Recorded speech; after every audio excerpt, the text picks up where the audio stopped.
Et vous savez, vous, Julien, dire aux gens que vous les aimez? Mieux maintenant. Ouais, Je hein. pense que ça, c'est le... C'est un truc qu'on apprend à faire. C'est l'avantage de quand on devient papa de... Ouais. Il n'y a pas un jour où je ne dis pas plusieurs fois à mon fils que je l'aime. Ouais. Et voilà, mais il est certain que dans ma construction, la pudeur familiale et la difficulté à dire les sentiments a été toujours présente. Donc elle a sans doute aussi défini une partie de mon caractère. Je suis assez pudique, oui. C'est libérateur, hein, de parvenir à le dire. Bien sûr, et puis surtout, au moment où on y parvient, on se rend compte à quel point c'est simple, quoi. Oui. Et à quel point ça peut changer les choses. Ouais. Mais vraiment à une très très grande échelle, je pense. Une échelle politique, enfin je pense vraiment que... C'est vrai? Pensez ça. Les choses sont tellement structurées, hiérarchisées, qui fait qu'en fait, la discussion simple n'est plus possible.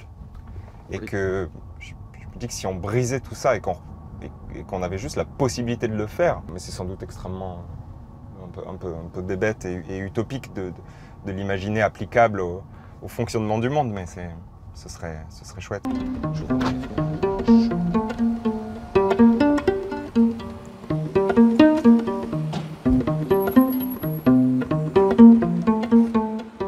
Sur la plage Coco Caline, ton corps s'il est vague, sous ce cœur que j'imagine, un baiser nuit noire, dans tes yeux coco divine, vient la pluie hélas, je te veux sous l'eau marine, au désir des âmes.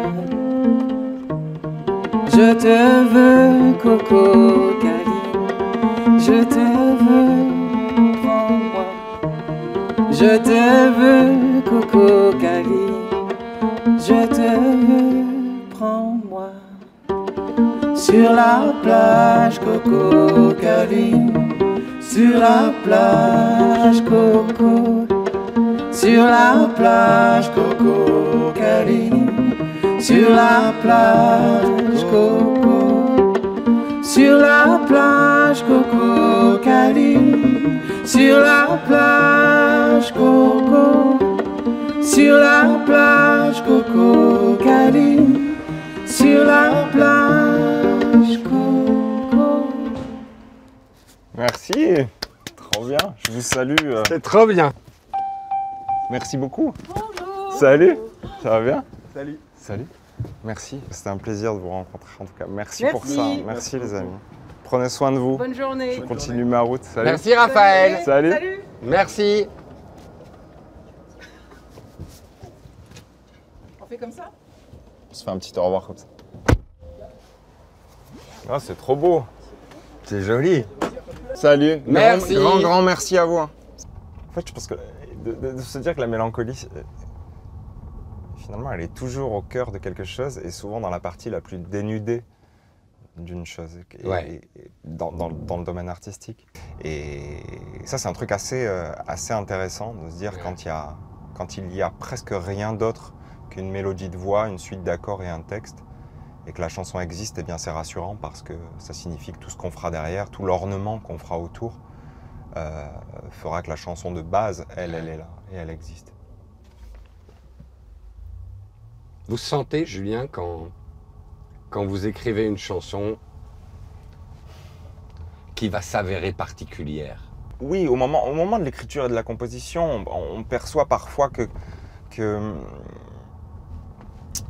comment dire, que quelque chose est là, un peu brûlant, un peu immédiatement, et qu'il n'a pas besoin évidemment qu'il a besoin d'un travail supplémentaire, mais qu'il n'a pas besoin d'un travail supplémentaire pour réussir à terminer la chose, en fait. Il y a une chanson que j'ai écrite qui s'appelle Sublime Silence, où effectivement, je sentais que mon texte, quelque chose était là entre mes mains sur le piano et le texte, et que c'était là, quoi. Que j'allais pas devoir y revenir pour changer tel mot ou tel mot. Une chanson comme Nous, par exemple, ben voilà, c'est un bon exemple, la chanson Nous, parce que c'était une maquette enfouie dans mon ordinateur Et j'avais déjà travaillé des semaines et des semaines en studio et je n'avais même pas pensé à la réécouter pour éventuellement la travailler en studio. Si je n'avais pas travaillé en studio sur mon album avec un co-réalisateur qui s'appelle Tristan Salvati, et qu'une erreur de manipulation dans les chansons que je souhaitais encore travailler éventuellement pour le disque me fait appuyer sur play sur cette maquette, je pense que potentiellement je ne lui aurais jamais fait écouter. Et en fait, lui, en entendant cette erreur, il me dit « Non, mais attends, mais remets la maquette là, c'est quoi ça ?» Je dis bah, « Ça, c'est une... Je sais pas, c'est une chanson qui se... Enfin, je sais même pas si elle s'appelait « Nous » au départ. En tout cas, il y avait ce texte-là, cette suite d'accords.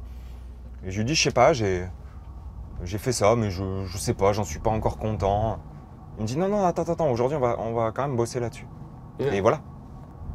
Comme quoi, je ne sentais pas, au moment où j'écris et je compose cette chanson, qu'elle pourrait ensuite voyager de cette façon-là, qu'elle pourrait avoir la vie qu'elle a eue. Donc, c'est une très belle chanson. Vous pouvez reprendre la tablette, s'il vous plaît, Julien, oui. 2 secondes. Ah, ouais. Ah, génial, merci. Me dites pas que c'est... Nous, Ah oui. on ira voir la mer, voir si les gens sont fiers. Imaginez Montello,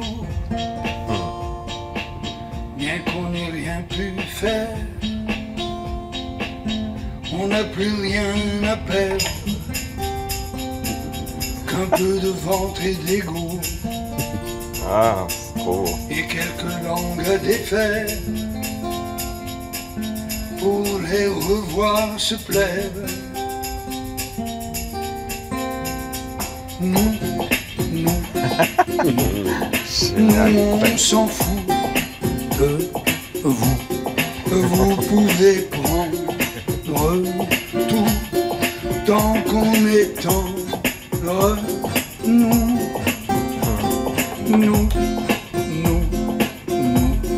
Nous, on s'en fout. Le truc, c'est que ça pourrait être une de ces chansons, quoi. C'est génial. La note qu'il change à la fin Tant du... qu'on est tendre, nous, avec nous,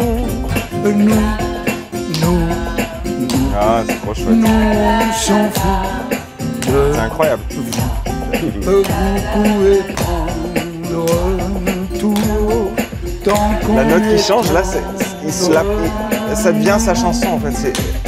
nous. Oh. Incroyable. Merci, Salvatore.